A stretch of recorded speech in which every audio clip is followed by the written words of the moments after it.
and helium. It is located within spitting distance of one of the system's jump points. Ew.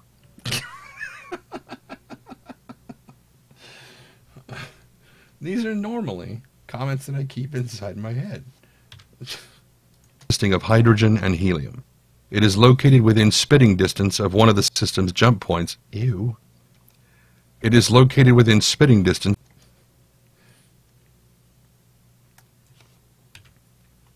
Yeah, lots of editing. Or is a mid-sized gas giant consisting of hydrogen and helium. It is located within spitting distance of one of the system jump... I shouldn't have said that.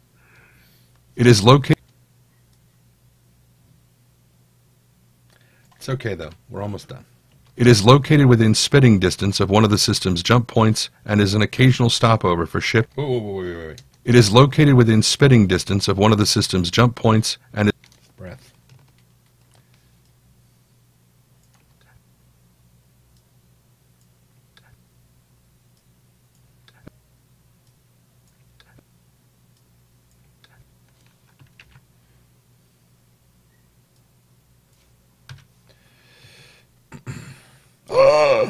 That's okay. There's no need to worry about being embarrassed because I'm not doing anything adult. So it's fine. Thank you, What the Fluff is Ours.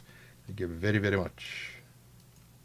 It is located within spitting distance of one of the system's jump points and is an occasional stopover for ships equipped to refine their own fuel. And we're almost done. So, you know, almost done.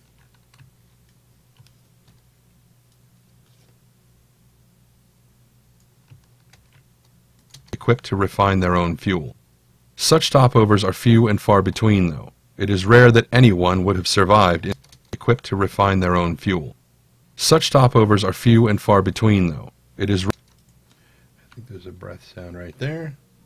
Far between, though. It is rare... No, there's not. Far between, though. It is rare that anyone would have survived in Tanaris. It is rare that... You didn't see what I was doing earlier?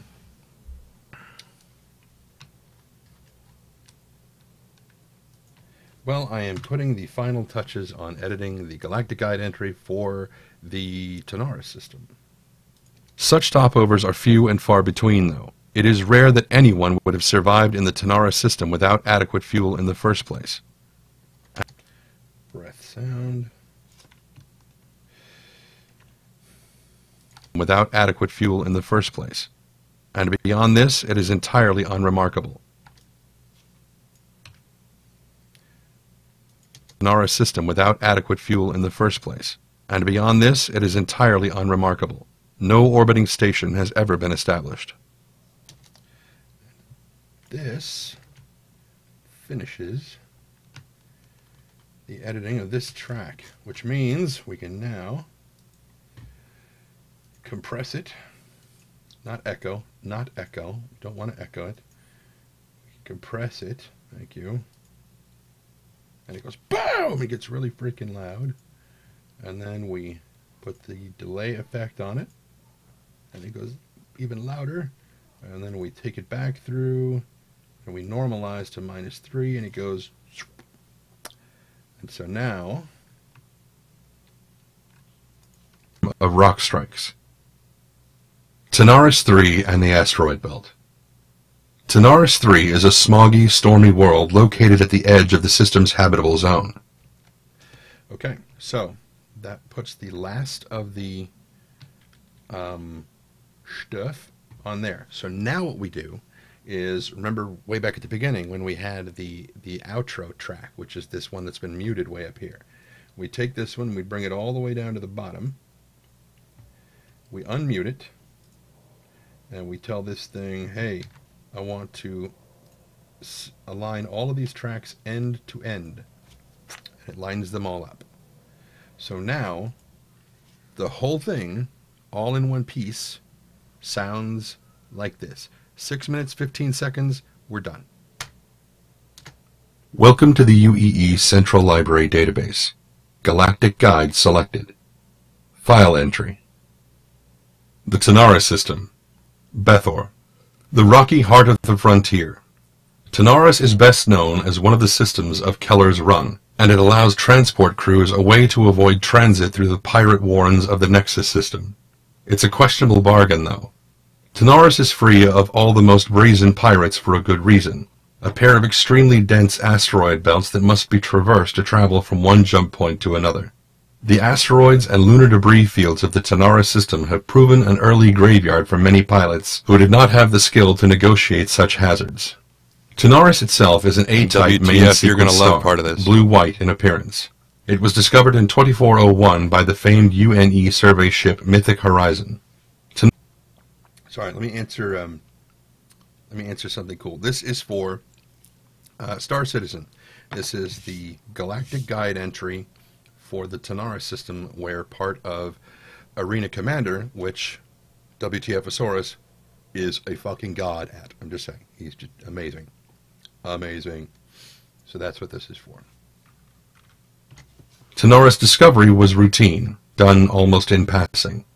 The system was considered non-viable at the time, with only a single high-risk candidate for terraforming.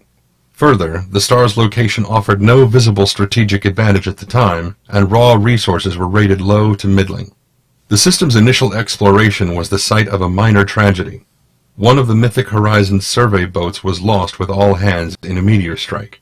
A plaque located near the landing zone on Tanaris 3 eulogizes them as noble sacrifices to mankind's expansion. Tanaris has also recently entered popular culture because of its role in Original Systems' Arena Commander.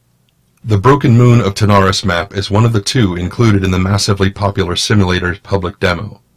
The setting pits players against one another in a debris field near Tanaris 2.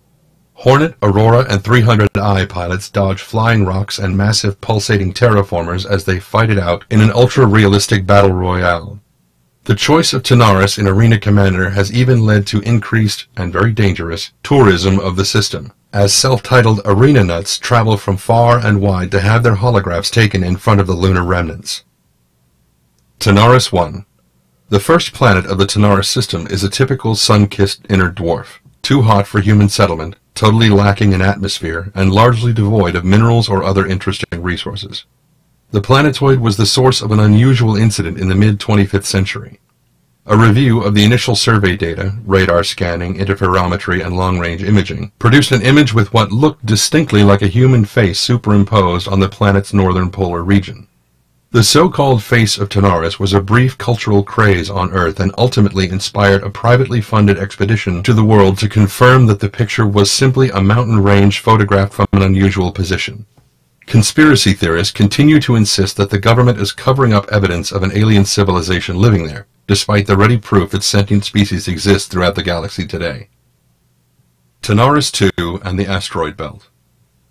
Now best known as the site of the Broken Moon, Tanaris 2 was, like so many other planets, a victim of the gung-ho terraforming craze of the Messer era. A coreless world just inside the system's green band, Tanaris 2 was initially classified as a poor choice for terraformation and colonization, but with a government more concerned with "we can" than "we should," Tanaris became one of dozens of worlds to be wrecked by a terraforming blunder. In this case, the issue was laid squarely at the foot of Krabsos Incorporated, the cheap geo-development outfit assigned to process the world. Standard operating procedure at the time for terraforming a coreless planet was to harness the energy of orbiting moons. In the case of Tanaris 2, substandard parts and near-slave labor meant that Krabsos managed to crack the mantle of Tanaris' small moon, splitting it into a million dangerous chunks. In addition to a deadly debris field that will continue to strike the planet for hundreds of years, the process superignited the terraforming machinery in orbit. Several of the stacks continue to burn unabated to this day, further rendering the surface of the planet worthless slag.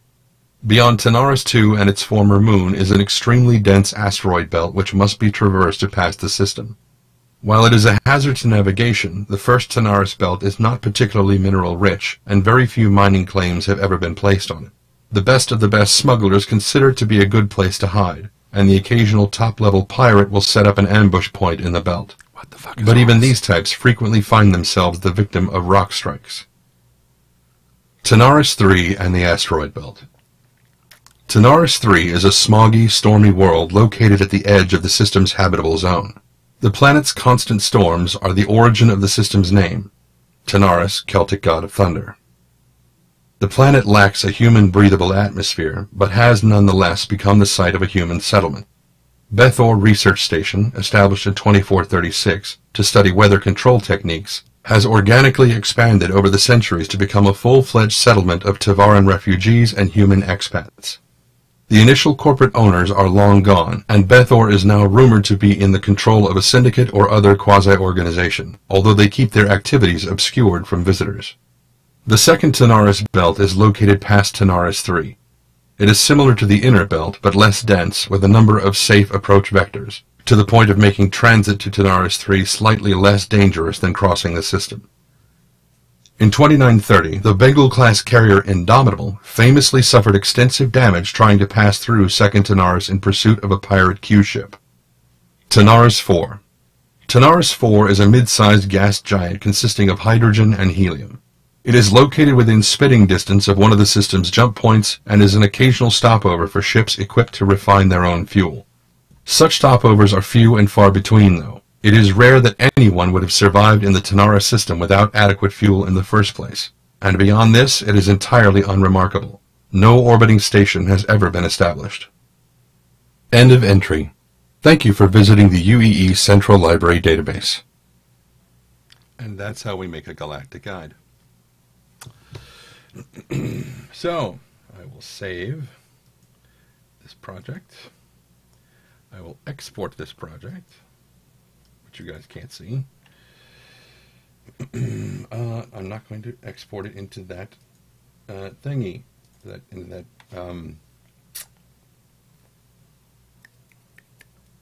folder.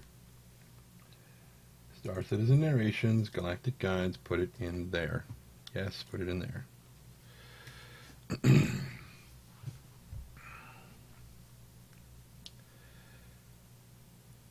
So, now, the, how come I don't use Adobe Audition? Because I don't own it. I almost said Tanaris. No, Tanaris is the name of the program. Audacity is free, and it does everything I need. And once I am making enough money on my voiceover stuff that I will be able to afford to buy things like Adobe Audition, then I'll probably get it. That or Pro Tools, either one. I've got a lot of friends who do audio engineering, and they swear by Pro Tools. But for right now,